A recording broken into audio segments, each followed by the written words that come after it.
freight train is out of control. Get on the phone. Tell them we got a runaway train. 7551 to West Colton.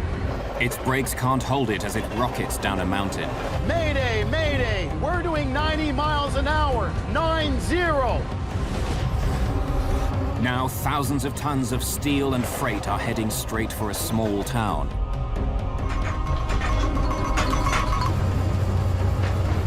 We're gonna die on that curve. An innocent mistake risks the lives of everyone on board and many more in the town below.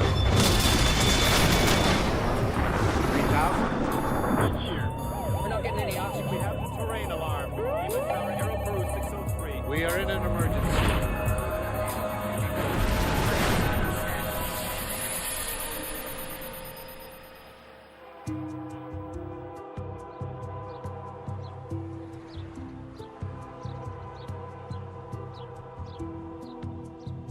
San Bernardino, California, a quiet suburban town at the foot of the San Gabriel Mountains. It's a great place to raise a family, in between the emptiness of the Mojave Desert and the bustle of Los Angeles. When we had problems in the neighborhood, we could go to one another, and it was a very nice neighborhood. But in 1989, San Bernardino is rocked by two disasters. 6 people are killed, 18 houses are completely destroyed. It begins with an out-of-control train. 60, 70, 80! And ends with a raging fire. You could see a huge cloud of black smoke in the air. The scene looked like Dante's Inferno. The disasters appear linked, but they happen more than a week apart. Investigators comb through the wreckage to find the hidden connection. Help! Somebody help me! They uncover a series of shocking decisions which have deadly consequences for some and scar a town forever.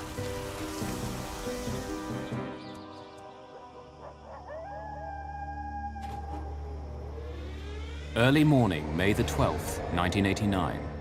On a railroad siding in the desert, a freight train waits to head up over California's San Gabriel Mountains.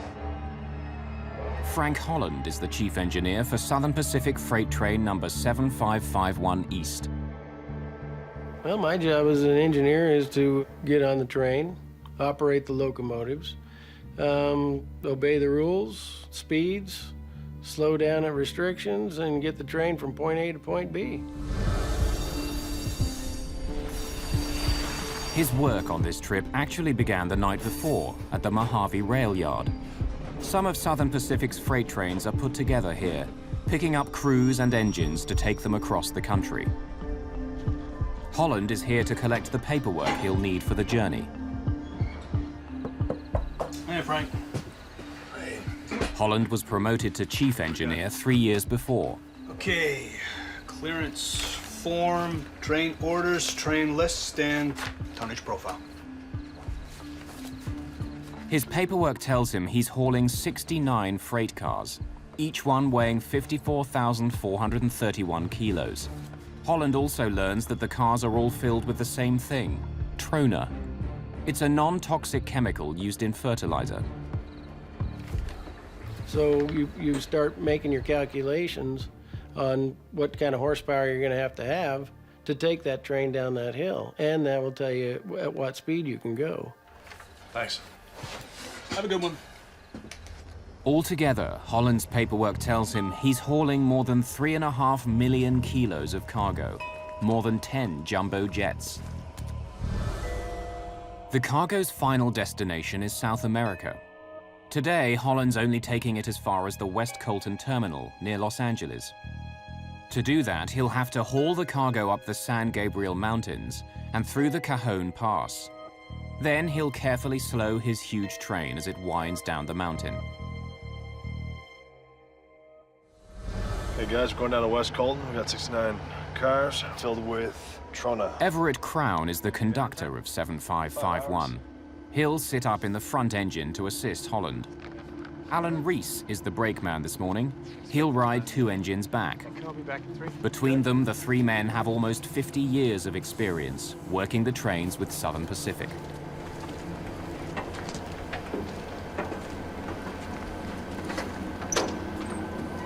To make sure he has enough power to move his train up and down the mountain, Holland has asked for a little assistance. Southern Pacific dispatchers sent him 2 helper engines. Lawrence Hill is the engineer at the back. Robert Waterbury is his brakeman. While they've run this route before, it's not where they normally work. They don't know the weight of the cargo they're helping to haul, and they don't ask. 7551 East now has 4 engines up front and 2 behind. With the last 2 in place, the train is all set to go. Helper calling head end. Head end. Coupled and ready to go. Roger that.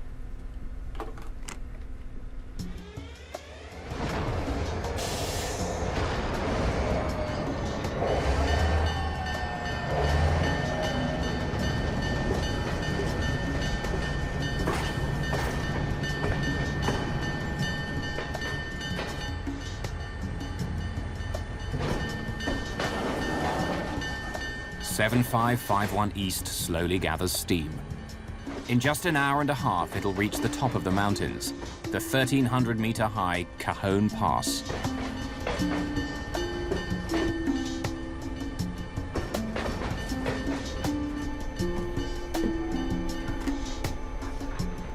Helper to head end. Head end. We've cleared the siding. Thank you.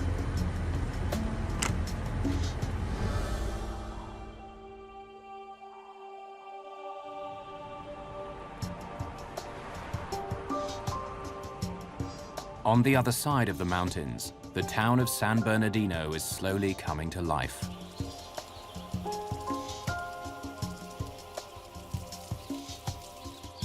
The Muscoy section is a fairly new development on the northwestern edge of the town. It's filled with single-story homes and growing families.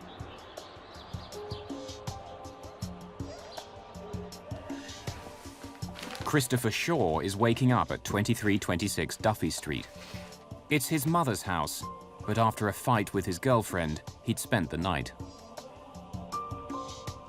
Across the street, Ruth Green has succeeded in getting 3 children out of bed and off to school. Her only daughter, Lavon, is staying home. It's just my daughter and I, and we're just making ready for what we considered a normal morning. We had had our breakfast and was straightening up in the kitchen. One of the only things people don't like about this part of San Bernardino is the train tracks. Trains race by on top of a 6-meter-high levee. Some of the houses on Duffy Street back right up to the tracks. When the homes went up for sale, the realtor was showing my husband a home that was on the same side of the street as the tracks. The tracks would have been behind our home, and he said no, he didn't want that. Just after 7 a.m., 7551 East reaches the highest point of its trip, the Cajon Pass. It's all downhill from here.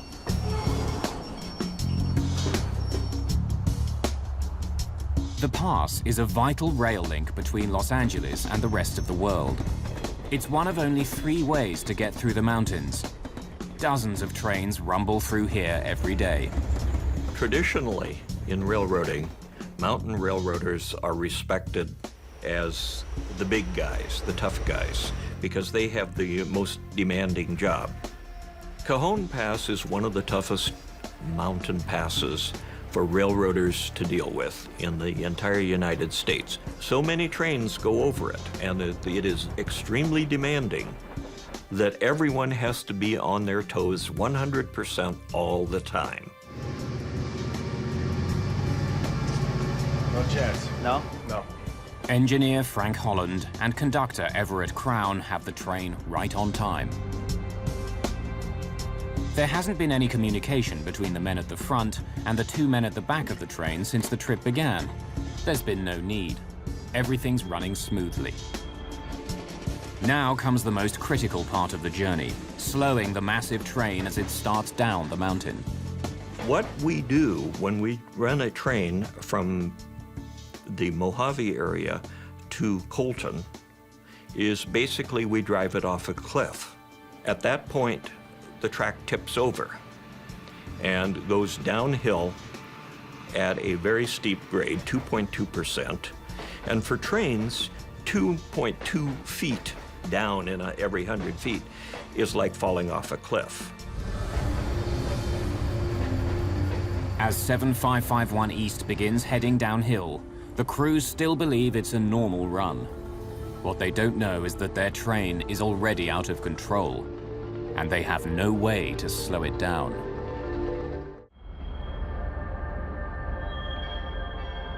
May the 12th, 1989. Just after 7 in the morning, Southern Pacific Freight Train 7551 East begins the long, slow descent from the top of the San Gabriel Mountains. The massive train is hauling 69 cars full of freight. At the bottom of the hill, the sleepy town of San Bernardino, California. As the tracks start dipping downhill, engineer Frank Holland first applies his dynamic brakes.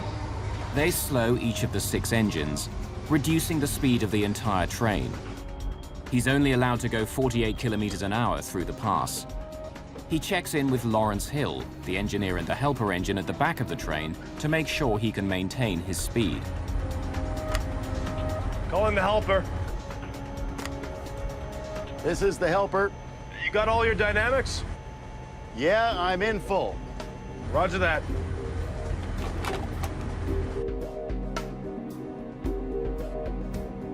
The first part of the downhill run twists back and forth 56 times. The friction from the turns helps slow the mammoth train. Even with the turns, Holland starts applying his air brakes. They put pressure on the wheels of each freight car. The train is now traveling at 40 kilometers an hour. That's exactly where Holland wants it to stay.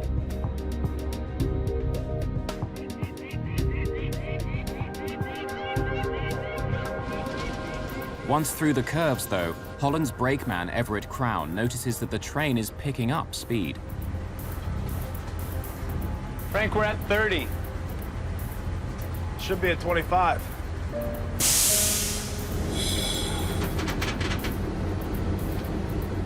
The train actually was maintaining its speed. It might have been picking up just a little bit, but we still had a long way to go.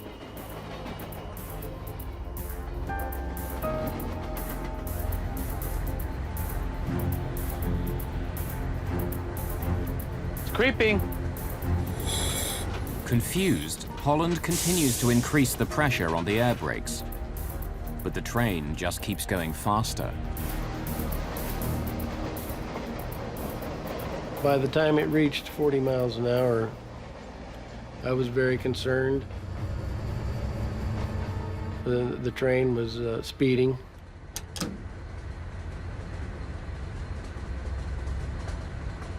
As the train approaches 72 kilometers an hour, Holland turns his air brakes on full. But it doesn't help.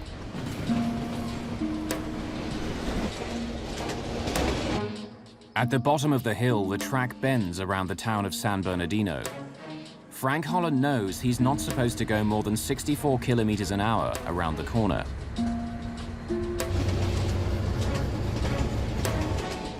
Partway down the hill, he's already going much faster than that.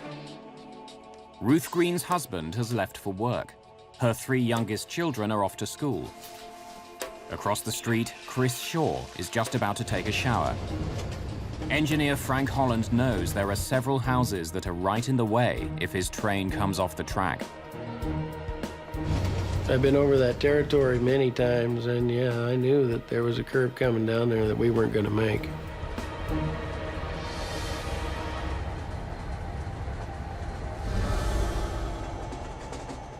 At the back of the train, engineer Lawrence Hill also knows they're in trouble. The air brakes are turned on full, but the train isn't slowing down at all. Something must be wrong up there. Without talking to the front of the train, Hill slams on the train's emergency brakes. It's their last chance. The train at that point tried to slow down a little bit. A couple seconds later, it was off to the races. It just took off like a rocket. The speed was going up so fast, I couldn't even believe it.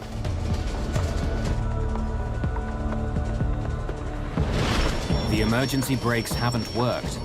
Smoke begins pouring out from underneath the train, and it just keeps going faster. 60, 70, 80. It stopped at 90 because that's as far as the speedometer would go. But Holland knows 7551 East is still picking up speed. I'm thinking, my God, I'm fired. Actually, that's what I thought. I'm just looking at everything that I've done. I'm trying to go back and see where I had made a mistake, what had happened. 7551 to West Colton. 7551 to West Colton. We're trying to get a hold of the train dispatcher, and he won't answer. The train is out of control, and they can't tell anyone about it. At that point, we're just kind of out there by ourselves. Try that phone again. 7551 to West Colton. West Colton, go ahead. We have a slight problem. At the back of the train, engineer Lawrence Hill listens to the radio call. I don't know if we can get this train stopped. He breaks in, desperate to tell the dispatcher how dangerous the situation is. Mayday, Mayday! We're doing 90 miles an hour. 90! Out of control. Won't be able to stop till we hit Colton. But there's nothing the dispatcher can do. The train is traveling at more than 160 kilometers an hour. The houses of San Bernardino are just seconds away.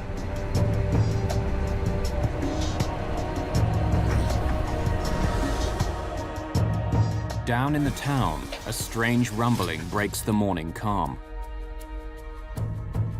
My house began to vibrate. The house was rattling so hard, I would have thought that the windows would have broke. It just got worse and worse. By then, I realized it was the train. As we were coming up to that curve, I looked over at Everett and I said, We're gonna die on that curve.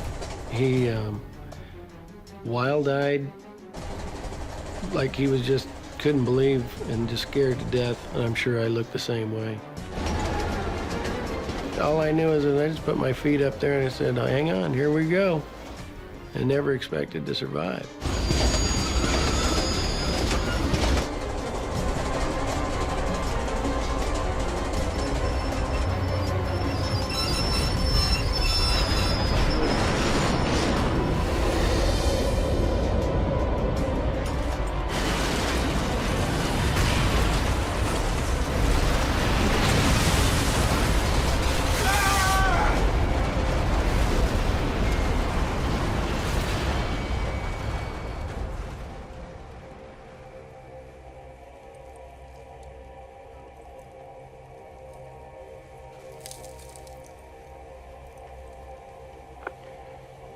Colton. AGYM Saugus dispatcher, please come in. We're on the ground here between Dyke and Stover. Mayday! Mayday! In the helper engine at the back of the train, engineer Lawrence Hill desperately calls the Southern Pacific dispatcher. Being at the end of the train has saved him from injury, but he's not sure everyone else has been so lucky. SP7551, anybody please come in! It takes more than a minute for Hill to get a response to his frantic call. Saugus dispatcher, 7551 East, over. Saugus dispatcher, we are all over the ground here. I haven't heard anything from the head end. They may need some assistance. We went on the ground.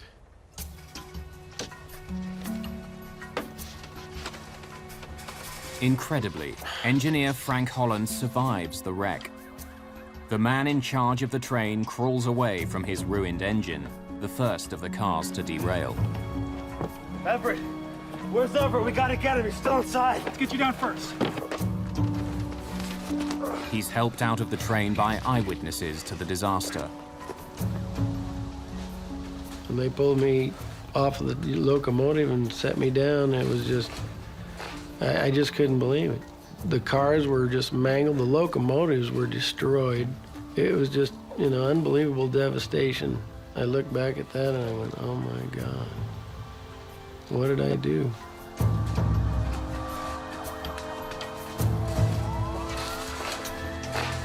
Frank Holland has broken several ribs.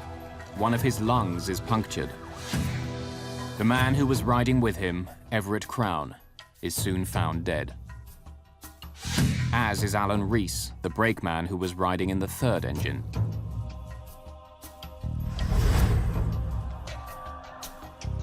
Footage taken shortly after the crash shows the scale of the disaster. 7 houses have been destroyed.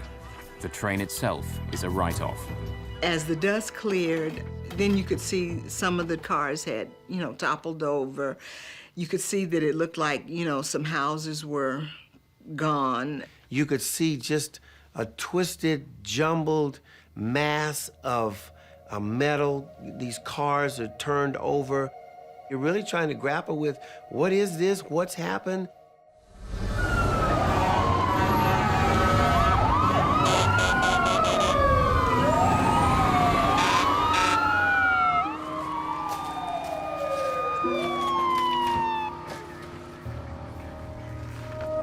Alan Simpson is a battalion chief with the San Bernardino Fire Department. The house that we focused on, with the information that the mother gave us about one individual, was totally obliterated. You wouldn't have recognized it as a house. It looked like a jumble of somebody gone through it with a bulldozer. They were hollering that there's somebody still in there. We later learned that that was where Chris Shaw lived. And when you looked at that house, it was like you would say there was no way anybody could still be alive under all of that rubble and wreckage. The wreckage is also hiding an explosive problem no one in the neighborhood knew about. Running alongside the railway, about 2 meters below the ground, is a pipeline carrying fuel back up the mountain. If it's been damaged in the derailment, a single spark could cause a major explosion. Prior to this incident, we were not aware that this pipeline existed and ran directly behind our homes. The thought's always in the back of your mind if you have something like that. This is major, 14-inch pipe full of pressurized fuel. We know what that's going to do if it ruptures. The pipeline is operated by the Kalnev Pipeline Company. It pulls hundreds of barrels of fuel from the pipe, trying to reduce the size of any potential explosion. But much more fuel remains behind. Automatic safety valves in the pipeline that are supposed to shut off individual sections aren't working. The company can't completely drain the area under the derailment. Almost 3 hours after the crash, rescue workers find the body of a small child. He's the second young boy killed in the disaster. Well, after we recovered the 2 children from the one house, there wasn't a lot of hope for finding anybody else at that point. But you never give up hope. You always keep trying. But there's pressure to wind the search down. Every moment spent looking for Chris Shaw further delays the cleanup. And Kalnev can't check the pipeline properly until the rail cars are gone. An entire neighborhood holds its breath. Is there any chance Shaw could possibly have lived through the disaster? Southern Pacific Train 7551 East has crashed into San Bernardino, California. 4 people are dead, and an entire neighborhood has been evacuated. A gas pipeline under the wreck hasn't been checked yet. Chris Shaw was in one of the houses destroyed when the train derailed. 12 hours later, he's still missing. George Avery, a firefighter for less than a year, takes his shift at the crash site. We were ordered to relieve the crews that were trying to search for a body. And at that time, they thought it was a body recovery. Shaw is the last person in the neighborhood still to be accounted for. Workers ask his mother to draw a map of the house. She tells them her son was in the bathroom when the train derailed. Workers concentrate their final search effort there.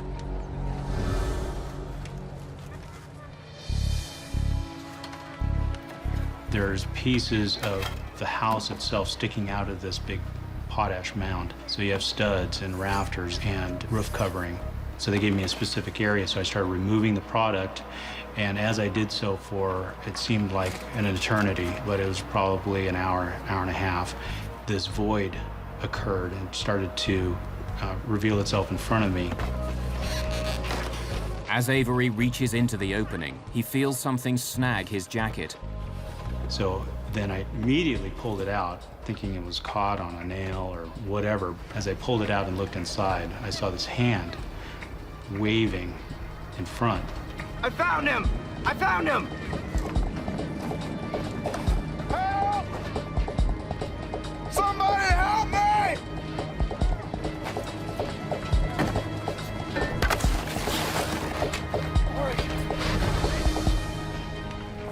It takes workers nearly an hour and a half to pull Chris from the wreckage. Debris from the train had formed a protective cocoon around him. It gave Shaw air to breathe and kept the jagged metal from crushing him. We were absolutely amazed that he lived, especially that long. We're talking about most of the day. Really didn't think he had much of a chance, so when he came up out of there, it was just stunning. With Shaw's rescue, everyone in the neighborhood and on the train has been found. The wreck of 7551 East has killed 4 people, injured 4 more, and totally destroyed 7 houses.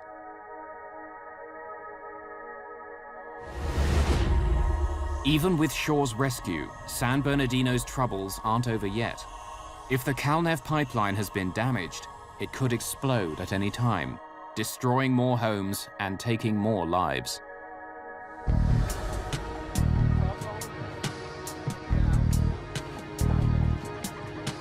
With that threat hanging over the neighborhood, the search for the cause of the derailment begins. William Pugh and Russell Quimby are with the National Transportation Safety Board. By the time the team got there, it was fairly late and it was dark, and the scene looked like Dante's Inferno. A lot of wreckage, a lot of parts still, particularly the brake parts, wheels, red hot still after 12 hours.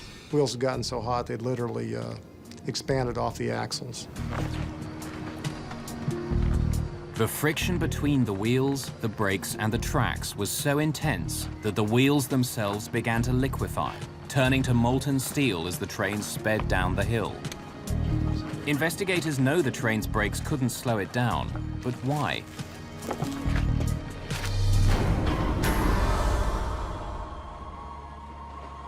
The next day, cleanup operations begin.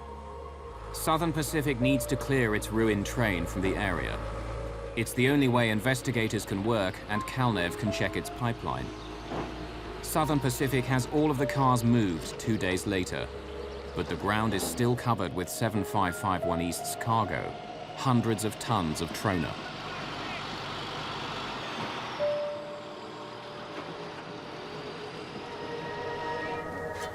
Kalnev begins clearing the trona along the route of the pipeline.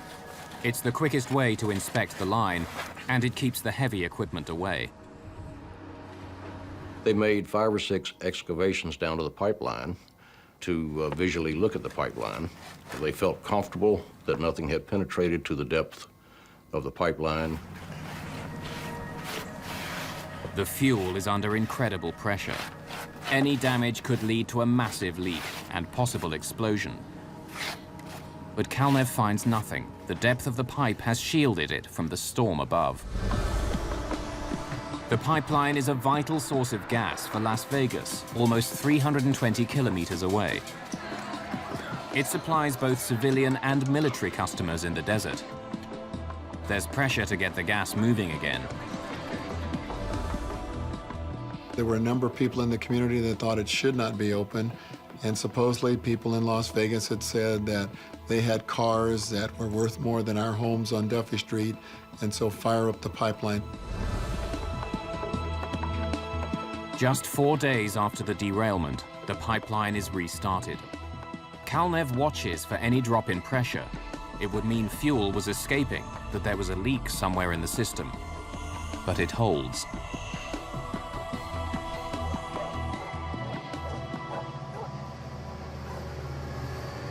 The very same day, Southern Pacific finishes its repairs on the damaged railway. Trains are once again moving past San Bernardino.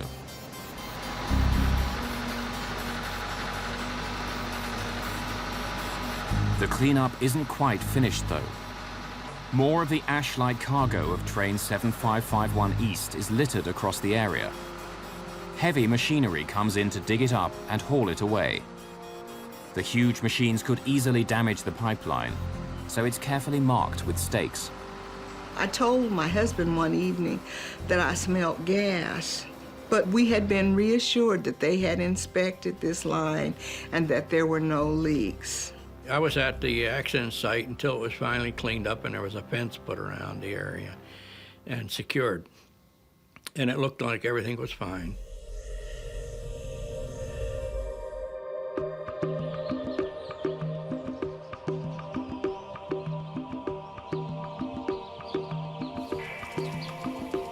Early morning, May the 25th.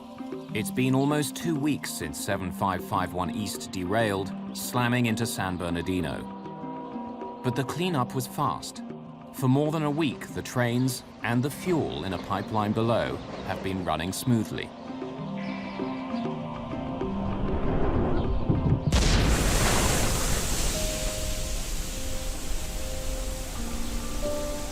Then, from a clear sky, rain seems to fall.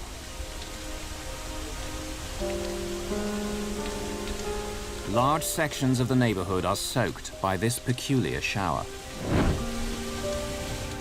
Ruth Green is back in her house when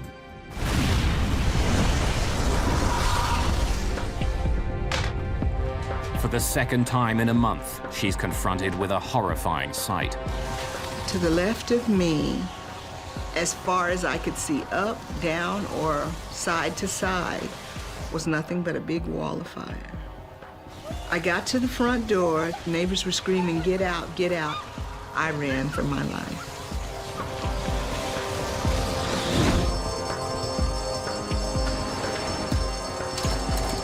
Once again, the fire department responds to a major disaster on Duffy Street.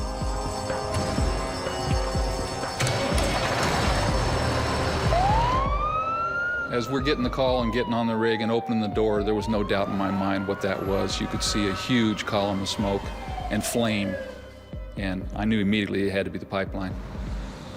A tower of smoke and flame reaches more than 100 meters into the sky.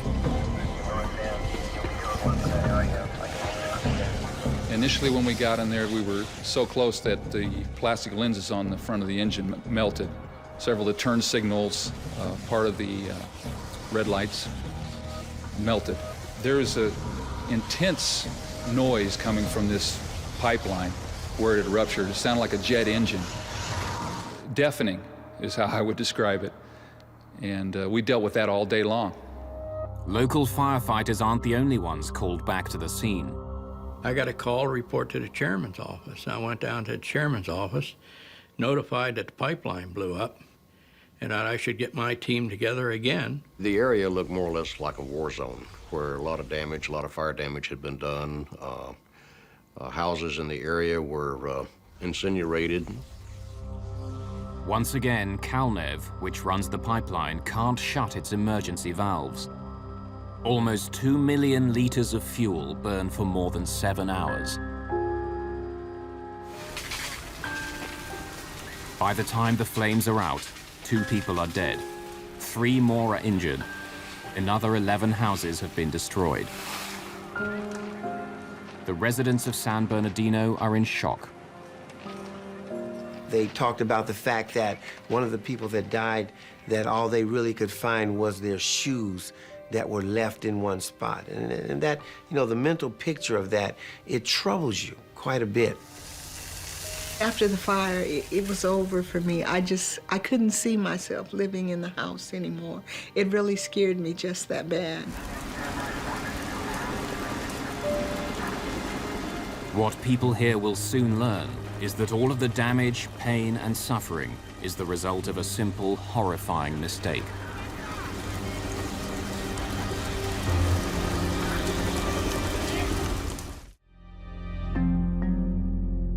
A small neighborhood in San Bernardino, California, has been devastated by 2 disasters.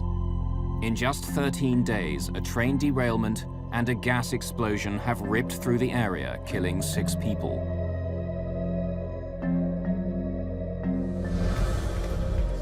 Investigators with the National Transportation Safety Board study both accidents.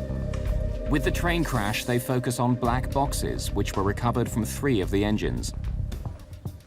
And that records distance, speed, throttle position, air brake pressures that we tried to figure out what speed the train eventually got to. It exceeded the graph.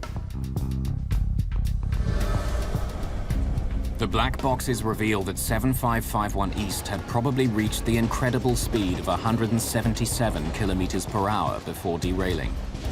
The speed limit on the curve was just over 60 kilometers an hour.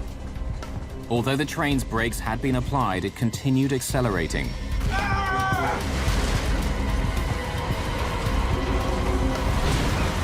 How had the train become so out of control? Almost all accidents are a chain of events that link together to cause the accident. Of course, any one point, if you'd broken that link, the accident wouldn't have occurred. Like other freight trains, 7551 East has 2 different systems to slow it down: dynamic brakes and air brakes. Air brakes push a block against the wheels of each freight car. The greater the pressure applied to the block, the slower the train goes. Investigators learned that the air brakes were working properly as the train started down the hill. As the train sped up, though, engineer Frank Holland maintained pressure on the air brakes. The heat created by the brakes became so intense that they melted. By the time of the crash, they were useless. The team turns its focus to the dynamic brakes. The dynamic brakes harness a magnetic field created by the engine's main generator. They reverse the magnetic field, which slows the axles on the locomotive. There were 4 engines at the front of the train and 2 at the back. Before beginning his trip, engineer Frank Holland knew that his second engine wasn't working at all, and that the dynamic brakes on his 4th engine were only working sporadically. Still, it was more than enough. We figured that with the units that we had on the head end and the 2 helpers that they gave us later on, we could do 30 miles an hour down that grade with no problem. When his train starts down the mountain, Holland has it under control. With the brakes he has, he should be able to hold his speed, but he can't. Frank, we're at 30. It should be at 25. It's creeping. What the NTSB investigators discover from the black boxes is stunning. The brakes on the 3rd engine at the front of the train didn't work at all as 7551 East gathered speed. During the trip, Holland had even checked with the brakeman in the 3rd engine. Alan. Yeah. What are your dynamics like? They're revving. But the black boxes show investigators that even though the dynamic brakes were making the noise they usually make, they weren't working. They weren't helping slow the train down at all. But it gets worse. Coupled and ready to go. Roger that. Of the 2 engines added to the back of the train, 1 didn't have any braking power either. Lawrence Hill, the engineer at the back, knew it, but he never told Frank Holland. He didn't communicate to him that he had only 1 locomotive at a dynamic, the other one was out. The helper engineer thought that the dispatcher would notify the lead engineer. Calling the helper. This is the helper. You got all your dynamics? Yeah, I'm in full. So when Holland asks Hill at the back of the train if he has all of his dynamics, Hill says yes. But he only means in the 1 engine. It's a startling discovery. Holland doesn't have anywhere near the braking power he thinks he does. Investigators studying the black boxes uncover one more secret of the train's terrifying ride down the mountain. Something must be wrong up there.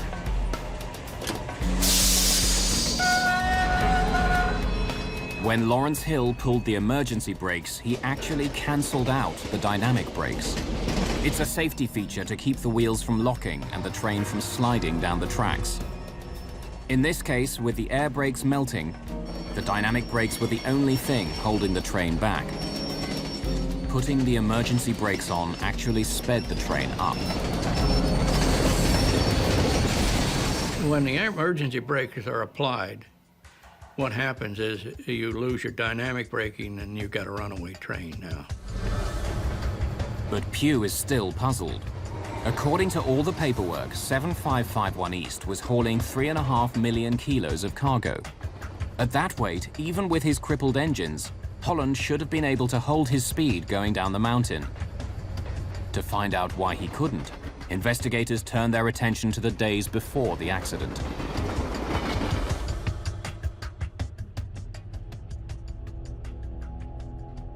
"7551 East was pulling a shipment for Lake Minerals. 5 days before the trip began, the company's superintendent drops off the proper paperwork with Thomas Blair, who works for Southern Pacific. The paperwork outlines what's in the shipment and, normally, how much it weighs. Thanks.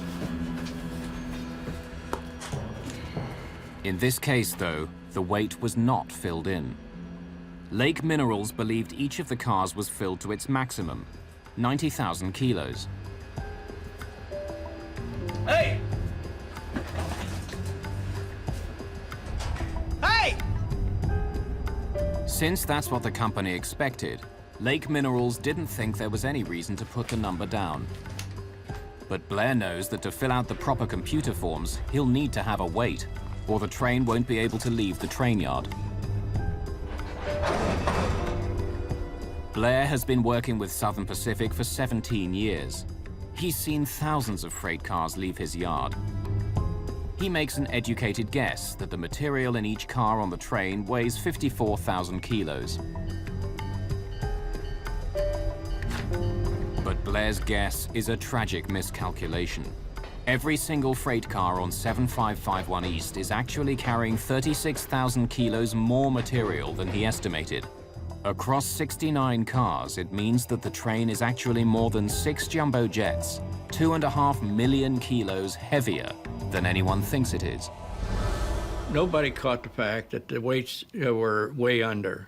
Train orders, train lists, and tonnage profile. From then on, the engineer had a profile of the train that showed 6,100 ton. I'll be back at 3. Okay. He operated that way. And it was wrong. It was dramatically wrong. I mean, that was only 2/3 of the weight of that train. That train was doomed, and we just didn't know it.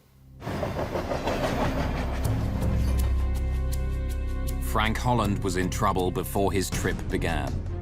Even if all of his engines were working, it would have been a difficult trip down the mountain. With all the problems he had, he simply didn't have the power to slow his enormous train down. Crashing into San Bernardino was all but inevitable from the beginning. The wreck of 7551 East was a preventable disaster. Investigators are about to discover that the explosion which followed didn't have to happen either.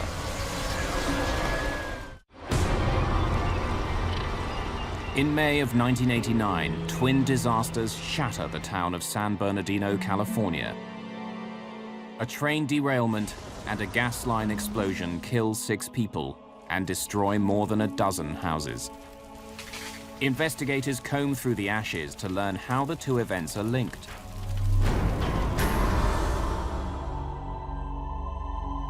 The pipeline was 2 meters below ground. And in the days after the derailment, CalNev examined it closely. They couldn't find a single dent or crack where the train had broken through the earth. The train crash hadn't seemed to weaken the pipeline. And when gas began pumping through the pipe, there was no loss of pressure, no warning sign of a problem. They started operating and brought it up to about 1,600 pounds, and all of the pressure readings at various places along the pipeline looked normal. Since the derailment itself didn't cause the rupture, investigators continue their search. They study the pipeline for clues. Even though the fire burned for hours, the piece of pipe that burst has not been destroyed. When the pipe opened up, it caused a rupture in the pipe that was sort of what we term as a fish mouth shape. And at the widest area, it was about 4 inches wide, and it was about 2.5 feet long. Like forensic investigators, the NTSB looks for a telltale fingerprint that will help them discover how the pipe broke. Near the spot where the pipe ruptured, investigators find dents and several deeper gouges. The marks are like wounds on a murder victim. If investigators can find out what caused the marks, they'll discover what caused the pipeline to burst. We knew that there were deposits of hardened steel left in the gouges. We knew that whatever piece of equipment had damaged the pipe had teeth on it that were hardened steel. There are several possible suspects. A number of front-end loaders and one large backhoe used during the cleanup all had hardened steel teeth. But Batten can never pinpoint the blame. Well, the NTSB determined that the damage to the pipeline was done during one of two phases, either the cleanup of the train wreckage or it was done during the time in which the trona was being cleaned up after the train wreckage had been removed. Two mistakes resulted in a pair of disasters for San Bernardino and the death of 6 people.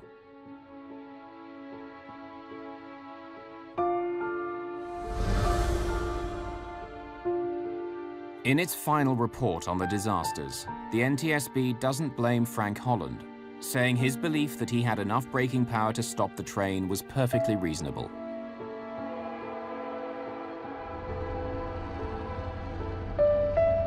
Holland still rides the rails, but he's never made the trip down the San Gabriel Mountains again. Psychologically, I just don't think I could take it. I don't think I could relive that. Every time I went down, I would relive it. And I choose not to do that. It'd just be too painful. Calnev, the company that operated the pipeline, was called to account for not checking it after the cleanup operations were completed. Lawsuits against the company were settled out of court. Calnev, in hindsight, I think would agree that they should have been much more thorough in their inspection. They got comfortable with what they saw, and they made an assessment without adequate information that it was an undamaged pipeline and okay to operate. Thomas Blair, who incorrectly filled in the paperwork, was never charged. But after the disaster, Southern Pacific changed its rules so that every freight car without a specified weight was assumed to be carrying its maximum allowable load. Southern Pacific also settled a number of lawsuits out of court. The company no longer exists. It was bought out years after the disaster.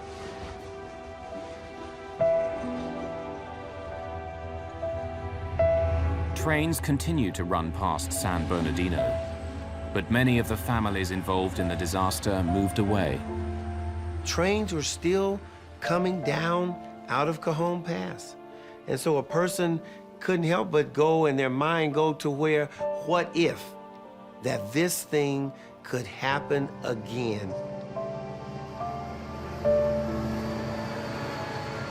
Houses aren't allowed beside the tracks anymore.